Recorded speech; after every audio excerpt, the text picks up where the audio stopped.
Hey everybody. Um, well, you've seen the title of this video and you see the title of the YouTube channel. So by now, you know what I'm going to talk about.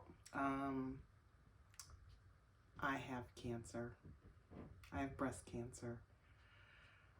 Whew. It's taken me, well, I'm used to saying it out loud now, but it took me a minute. So let me try to start at the beginning and bring everybody up to speed. So last November 2022, I found a lump in my left breast. Now, I don't do self-exams. I'm not bragging about that. I'm just telling you I don't. And I wasn't doing one then. I think if I remember correctly, I was getting out of the shower and just drying off. And was like, whoa, what is that? Foreign object identified. I've described it as feeling like a walnut, is the best I can describe. But I was just getting ready to leave for Ghana. Like, this was a few days before I was leaving to go to Africa to meet my sister and her kids over there. And so I just said, whew, ain't nobody got time for this. And so I just kind of tucked it back in the recess of my mind and said, I'll have to deal with this when I get back from Ghana. And so over in Ghana, many of you know, my sister got sick, ended up in the hospital over there. We had to cut the trip short. And instead of coming directly back to deal with this situation, I flew to Atlanta to get her settled, get her and the kids back, and then flew back to Chicago for Thanksgiving. In December, I had an appointment with my primary care physician, and she ordered a mammogram, and by the time I could get it scheduled, it was late January.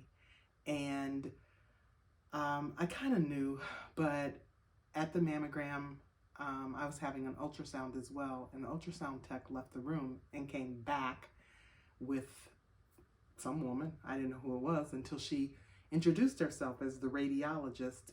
And once that happened, I knew, uh-oh, this is not good, because I get annual mammograms every year, and have been doing so for a couple of decades. So I've never met the radiologist. Ladies who get regular mammograms, how many times have you met the radiologist? This was my first time ever. And she introduced herself as the radiologist and then said, you're going to need a biopsy. And so the next week I had a biopsy, and the following week I got the results. And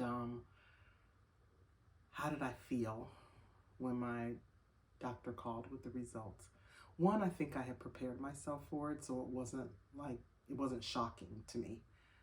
I was expecting it, but that doesn't mean that it wasn't, that I didn't feel something about it. I don't think you can ever hear the C word and not feel something. So while it wasn't shocking to me, it was unnerving. I felt like for just a couple of minutes, like that I was in some other dimension, like out of body maybe. And I could hear the doctor talking to me, and I was asking questions, but it was almost like I was observing it. And as I look back, I don't feel like I had all the right questions together at that moment. Surreal, maybe that's the word. So she referred me to a surgeon and an oncologist that I saw a few weeks later, both of them in the same week. And lots and lots more information was thrown at me. And I feel like I'm a reasonably intelligent person, but I was overwhelmed with the amount of information that was coming at me about the MRI, needing an MRI, and if there's so many lymph nodes, then I would need chemo. But if there were 3 or fewer lymph nodes, I wouldn't need chemo, and then maybe just go straight to surgery and then radiation, but possibly chemo after surgery, depending on my pathology once they examine the tissue. There was just a lot. And when the MRI came back and confirmed that there were more than 3 lymph nodes, then it became, I met with my surgeon, and it was 6 months of chemo, then surgery, then radiation. And my reaction to 6 months of chemo was immediately, am I going to lose my hair? And that might sound vain. I wasn't feeling it or observing it or sensing it as vanity. It was more like,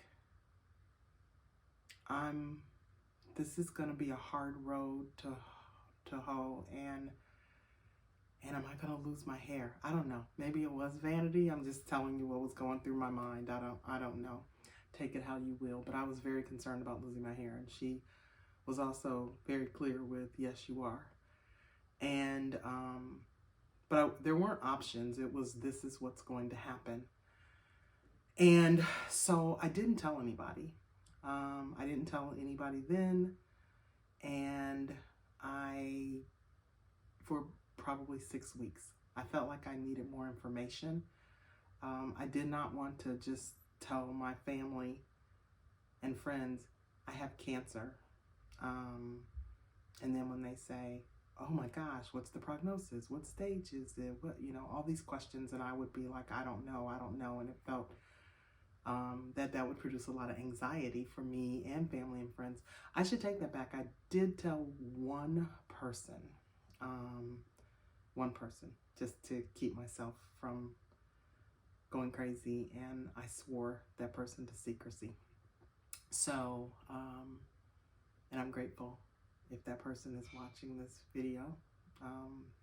Thank you for holding my secret. So I decided that I should get a second opinion. And I got that second opinion at Northwestern University in Chicago. And that surgeon talked about surgery first. And I said, well, the previous surgeon said, an oncologist said I would need 6 months of chemo and then surgery.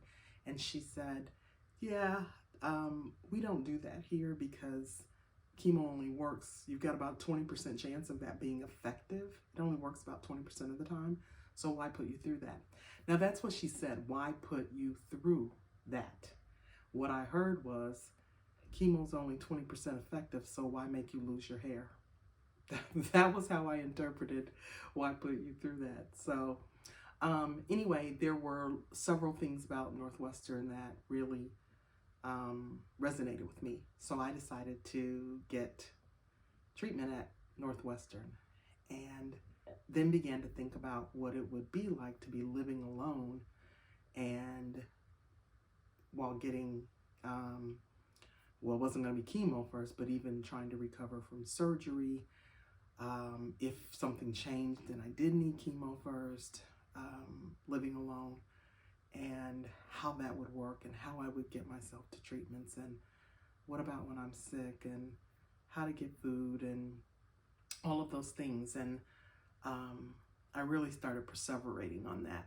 I really was just unclear on what to do about that, and I was going to move closer to Northwestern so that I could be near the hospital, as near as possible, and to Prentice Women's Hospital, and which is off the Magnificent Mile in Chicago.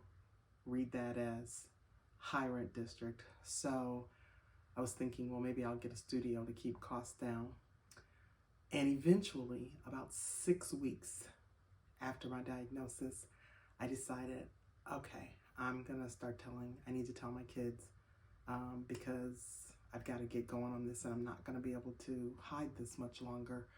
So I tell my kids and tell my sister and brother and my mom and other family, and friends. But starting with my kids and my sister and my brother and mom.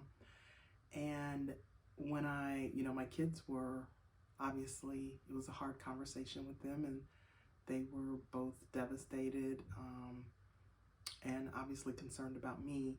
And, the first thing they said, my youngest son said, was, "You can stay with me and I'll take care of you." And my older son was like, "We'll do whatever we have to do." And I know that they meant it. And, but also, I also knew that they really probably didn't understand potentially the level of care that I would need. And they both work and they have their own lives. And that just didn't seem like the best thing to do. My sister told me, "Are you crazy? Like, nobody's going to let you live alone. You should come to me." And my sister lives in Atlanta. And she said, "I'm a stay-at-home mom. I homeschool my kids. I'm home every day. I cook every day. I cook healthy meals. I can go with you to doctor's appointments and treatment, and I can take care of you." And I was like, "I'm not coming to stay with you. You've got 4 kids. You're busy. You guys are really busy and have your own lives." And her response was, "Yeah, I'm busy because I make us busy. Everything we do, it's because I choose to do it, and I can make us unbusy so that I can take care of you. And it's almost summertime, and my kids are going to camp because I want to start writing a book." And so she's like, "I'm the perfect answer, and you being here with me will put your kids at ease and the rest of the family." And so when I mentioned that to my kids, they were both like, "Well, yeah, that's your choice. You can stay here with us, really at my youngest son's condo, or you go to Atlanta to Aunt Amber's. Those are your choices." And I was like, "You are not the boss of me. You're not my mama or my dad. I parent you. You don't parent me." But they were pretty insistent. So guess where I am? In Atlanta at my sister's house. So I did decide that living alone, trying to get through this, this is not the time to try to be a hero or a martyr. And that I did need help, and I needed to be comfortable with people who love and care about me, offering me the help that I was going to need, and the right, emotional and psychological support and all of that. So I quickly made an appointment with a breast care specialist here, and met with that surgeon. Really connected with her. Really, really, really liked her. She referred me to an oncologist whom I've met with, and so things are moving along. So I am in Atlanta and waiting for some test results to come back. One of the tests is what's called a MammaPrint, which I had never heard of before. But the oncologist said pretty much the same thing the surgeon at Northwestern said, that patients go to chemo, doctors order chemo first, because the idea is to shrink the tumor, shrink the lymph nodes, kill the cancer, so that you go to surgery cancer-free, ideally.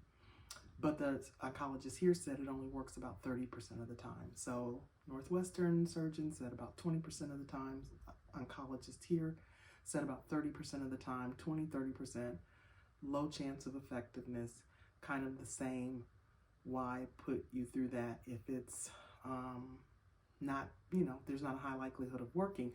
But there's this test called a MammaPrint that we can give you, that is a test on the actual breast tissue that was taken during your biopsy. We'll order that from the hospital in Illinois, have them prepare slides and send it off to a lab and get that back, and then we'll be able to tell. And I was asking her, the oncologist, about how will you know, like, how do you interpret the results? Is it kind of a just experience, guess game? And she said, no, this is binary. The answer is, she either said yes, no, or high, low. I don't remember, but it was binary. Either yes, chemo will work on for her pathology, for her tissue, to kill the cancer, shrink the cells, or no, it won't, or there's a high probability or a low probability, whichever way it was.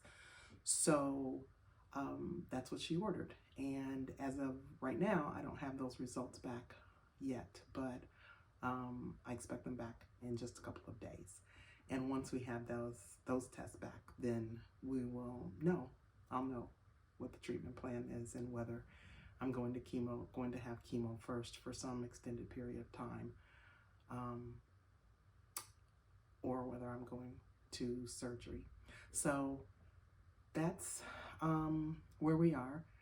I'm going to end here. Next time I'll make a video and let you know about the surgery options that I was given, and we'll go from there. Everybody's really busy, and however, as I said in the intro to this channel, whether I know you personally, your family, your friends, or you just stumbled across here and we don't know each other, I'm really grateful that you've chosen to watch this video and join this journey with me. It really helps to not feel alone. So I'll see you next time. Thanks.